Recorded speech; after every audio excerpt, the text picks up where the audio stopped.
Алейкум ва рахматуллахи ва баракатуху. Биринчиден Аллахка чексиз мактоолор болсун. Анын элчиси сүйүктүү пайгамбарыбызга салам салаваттар болсун. Мына бүгүн биздин Валентина апабыз ооруканада жаткан экен.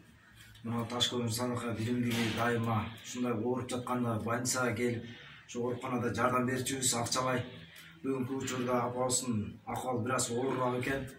Мына Ташкөмүр Садака биримдигинин атынан 3000 сом алып келип берип отурабыз. Кимде ким салым кошкон болсо, Аллах сиздерден ыраазы болгон болсун, эки дүйнө бактылыгын берсин. Дайыма үй бүлөңүздөргө тынччылык болгон болсун. Эч кимиңиздер оорубаңыздар, оорудан алыс болуңуздар. Айтат, кимде ким садака кошкон болсо 70 баледен сактайт дейт. Ал нерсе мына сиздер салым кошуп атасыздар. Ушунун ичинде оору, кырсык, бале, батер бүт кетет иншалла дейт. Кудай кааласа дайыма үй бүлөңүздөрдө тынччылык болгон болсун, элибизде тынччылык болсун. Мынакей Валентина апа, 3000 сом здесь. От нашей Ташкөмүр Садака биримдиги, наши ребята здесь тоже собирают, ташкомурские мигранты, которые в Россию в рабочие, они тоже деньги собирают и высылают сюда. Большое, дай Бог им здоровья, большое спасибо им. Не болейте никогда. Не болейте, да, выздоравливайте. Не плачьте, выздоравливайте. Берек болсын сүйлөп коюңуз. Балдарга рахмат. Не плачьте. Иди. Все будет хорошо.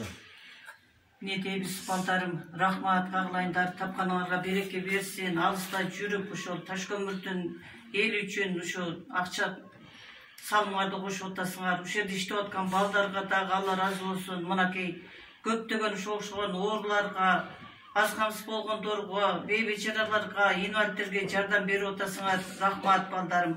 Кудайдан кайта силерге да ошончолук мына күйөөсү жок, кыргыз күйөөсү. Ушул апага Садака биримдигинде балдар дайым жардам берет. Мына мен тааныгандан ушу балдарды 3 жылга кетип атат. 3 жылдан бери ушул апага жадыгесе эмес банясы күйүп кетти, ага да жардам беришти бар. Рахмат баарыңарга, талай Чыңгыз, Самат кагылайын. Силерге да ден соолук, өмүрүңөр узун болсун, оорубагыла, үй бүлөлүк бакыт. Ошо талаадагы балдардын акчасын ушинтип үнөмдөп бейбечараларга бергиде берип турасыңар. Алла ыраазы болсун силерге. Сизге рахмат эже. Ар дайым жардам берип турасыз бизге. Садака биримдигине активдүү салым кошуп турасыз. Рахмат, Алла ыраазы болсун.